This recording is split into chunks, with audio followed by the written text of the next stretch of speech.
Salam, hər vaxtınız xeyir. Artıq bugündən etibarən Dövlət İmtahan Mərkəzi tərəfindən 2025-ci ildə subbakalavraların qeydiyyatı aktiv edilmişdi. İndi isə necə qeyddən keçmək lazım olduğunu göstərəcəm. Google axtarış sistemində DIM qovacalırıq və ekrana çıxan Dövlət İmtahan Mərkəzi. Bunun üzərindən vururuq. Və ekranda da bakalavriat, subbakalavrın elektron ərizəsi yazıb. Bunun üzərindən vururuq. Və burada artıq bizdən istifadəçi adı soruşur.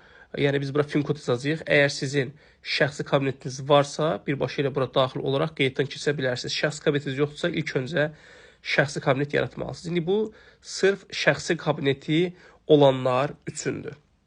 Və biz burada artıq istifadəçi adı yazacağıq. İstifadəçi adı fin koddur.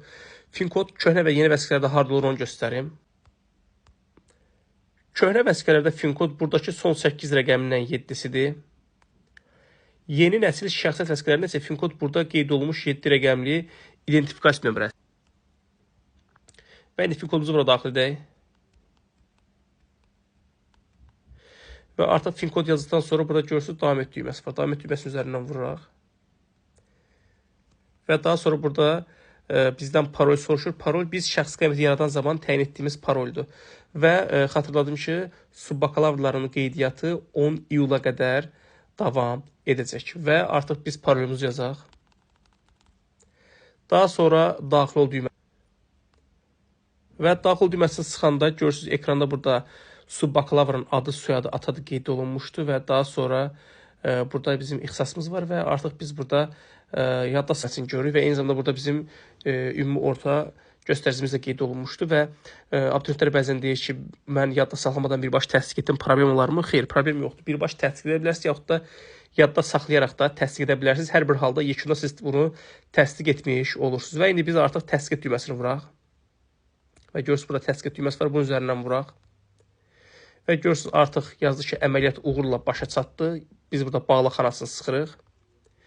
Və gördünüz ki, artıq biz ərizəmizi təsdiq etdik və buna daha əmin olmaq üçün, yəni artıq təsdiq olunub, amma yenə də siz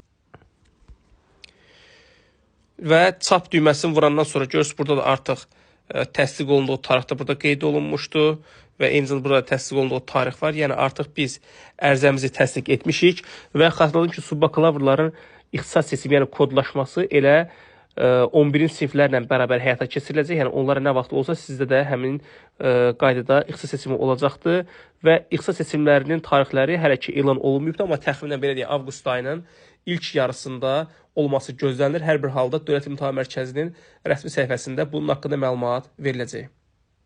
Bütün subbakalavrlara uğurlar arzu edirəm və çalışın ki, siz də öz ərizənizi bu şəkildə təsdiq edəsiniz. Növbəti videoda isə mən sonuncu kursa təhsil alan subbakalavrların elektron ərizəsini təsdiq etmə qaydasını göstərəcəm.